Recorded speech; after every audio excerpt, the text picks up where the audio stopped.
बोलाइबे महाजन हे सुजने बोलाइबे महाजन। कहले बाबू रे सही दिन ठारू जलर कषण होइब दिन को दिन विदेशरू आसी ओडिशा रे जने बोलाइबे महाजन। अर्थ यार अर्थ कौन ना जलर कषण दिने पड़िबो जल संकट दिने संसारे पड़िबो। अनाहार कथा आम आगुरी आलोचना करिछे जे अनाहार पड़िबो दुर्भिक्ष पड़िबो लोके जीवे बहु मरी 64 रोग भ्रम थिब फेरी फेरी दुर्भिक्ष पड़िबो अनाहार पड़िबो खाद्य संकट निकट भविष्यत रे संसार रे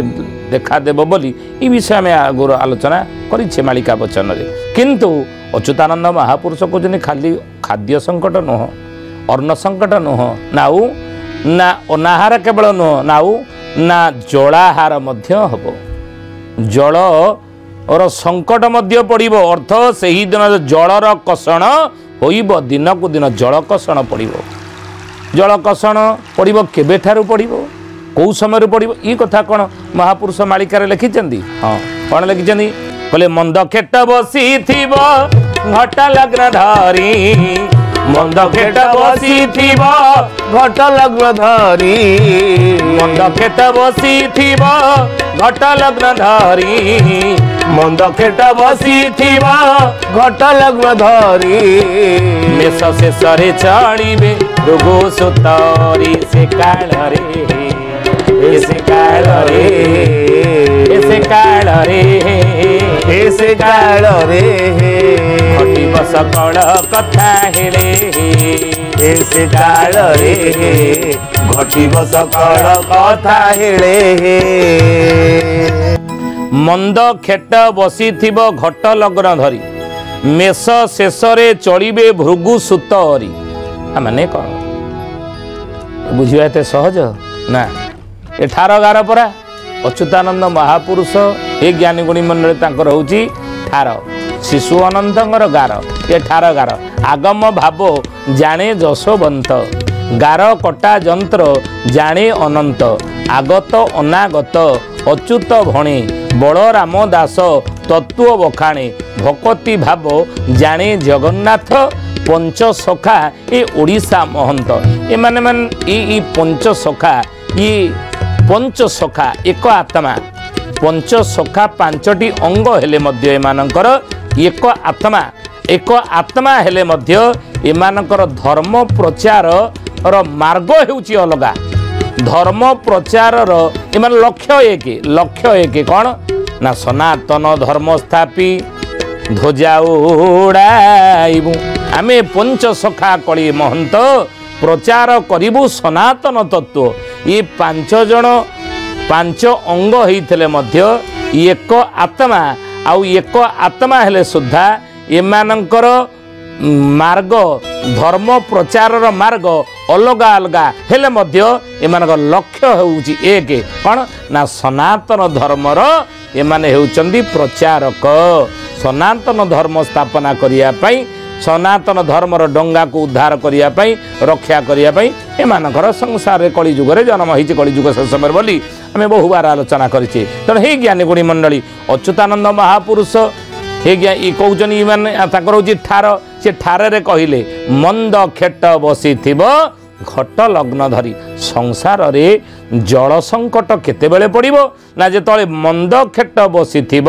घट लग्न धरी कौन यार अर्थ आपण माने याकू बुझी परिबे ना ये ठार को समस्त बुझी परिबे नाही बोलिए महापुरुष अच्युतानंद जी की जय। ए यानी ज्ञानी गुणी मंडली आजर मालिका वचन रे हमें आलोचना करछे विषय कौन ना महापुरुष अच्युतानंदकर मालिकार नाम है चकड़ा मड़ाण आ ये चकड़ा मड़ाण पद कौन ना सही दिन ठारू जलर कषण होइब दिन को दिन कली जुगरे संसार रे जल कषण दिने देखादेव जल संकट देखादेव तेणु केतेबेले देखादेव से विषय आम आलोचना कर मालिकार लिखाई केतेबेले ना जितेबाला मंद खेट बसिथिब घट लग्न धरी मंद खेट कहले कौन मंद खेट कहले कौन मंद खेट ग्रह नवग्रह भितर ग्रहराज शनि को समस्ते ना नेला खेर इलु इलु शनि ग्रह चलला तोर आउ हल ना आगु को तोर समय आउ हल ना देखा गलानी तू जो सब प्रकृति धरलुणी शनि दशा तते पड़ी नहीं शनि दशा तते पड़लानी जदि क्या देखुचे असुविधार अच्छी कि दुखर अच्छी कष्ट आम कहते ये तोर शनि दशा पड़ी ना कौन कहीं एमती तोर असुविधा सब गोटे पर गोटे गोटे पर गोटे तो परिवार को दुख पड़ी आ बोधे शनि दशा पड़ी जातक बातक नहीं कौटे देखौनु आम कहते तेणु से ग्रहराज शनि को मंद खेट बोली कहुए मन रखु ये कथा तेणु हे ज्ञानी महापुरुष कहले मंद खेट बसी कौटी बसी ना घट लग्न धरी घट कहले कौन घट कहले कलश घट कहले कुंभ घट कहले माठिया बोली आम बुझंती तेणु मंद खेट बसी घट लग्न धरी ये घट कहले माठिया धरा जीव ना घट कहले ये कुंभ कुंभ ही धरा जीव कुंभ ही आम जानिबा बा कुंभ बोली बुझा तेणु घट कहले कुंभ राशि चक्र आपड़ जब देखिए मेष वृष मिथुन कर्कट सिंह कन्या तुला बिचा धनु मकर कुंभ मीन 12टा राशि भितर कुंभ राशि हूँ गोटे देखो महापुरुष केमी लिखिले मालिकार ठार कहले मंद खेट बसी घट लग्न धरी मंद खेट कले ग्रहराज शनि जितेबाला कुंभ राशि थे आउ समय मेष शेष चढ़े भृगु सुत अरी अच्युतानंद महापुरुष कहले रामरे सेतबले मेष शेष चढ़े भृगु सुत अरी मेष शेष कहले कौन बैशाख मास शेष मेष वृष मिथुन कर्कट सिंह कन्या तुला बिचा धनु मकर कुंभ मीन से बैशाख ज्येष्ठ आषाढ़ श्रावण भाद्रव आश्विन कार्तिक मार्गशीर पौष माघ फाल्गुन चैत्र 12टा मास को 12टा राशि तेणु मेष शेष कहले कौन बैशाख मास शेष चली थे कि भृगु सुत अरी भृगु किए ना भृगु ऋषिंर सुत हेले किए भृगु ऋषिंर सुत हेले किए ना शुक्र भृगु सुत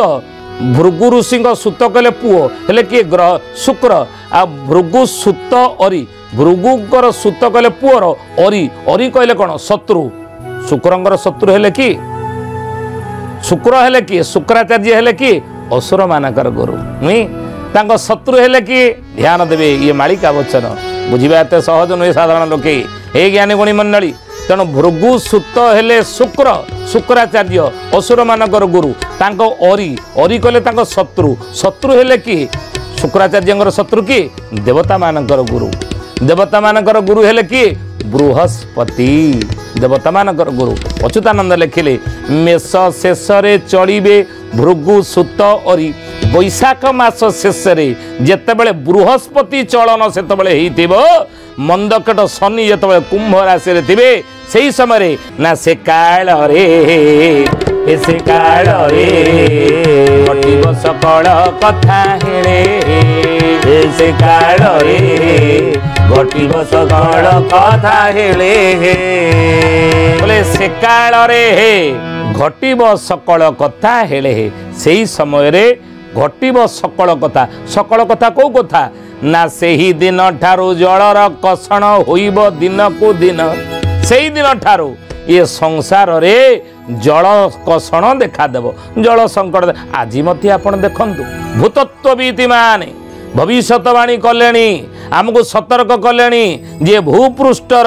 जलस्तर धीरे धीरे धीरे धीरे धीरे धीरे तलू तलू तलू तलू खसुची निम्नगामी होउची थिला आउ सेठी रहुनी तलू तलू तलू तलू जाउची नहीं जल संकट देखादेव निकट भविष्यतर बोली ई कथा को आज जो भूतत्वविद माने आमको सतर्क कले जनईकरी ई कथा को 600 वर्ष तले 600 वर्ष तले अच्युतानंद महापुरुष लिखिदे तालपत्र लेखनी ये कथा को लिखिदे इरे बाउंश नली साहाय्य जी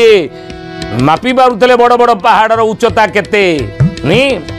सामंत चंद्रशेखर कौन करते ना ग्रह नक्षत्र मानकर स्थिति बड़ बड़ पहाड़ पर्वत मानकर उच्चता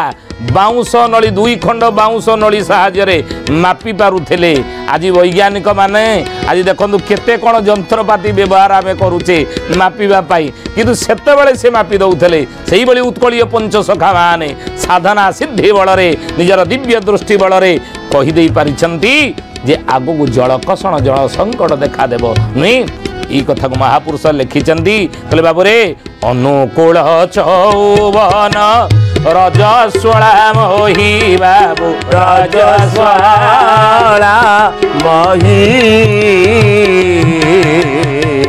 ନଦୀ ନାଳ ଶୁଖି ଯିବ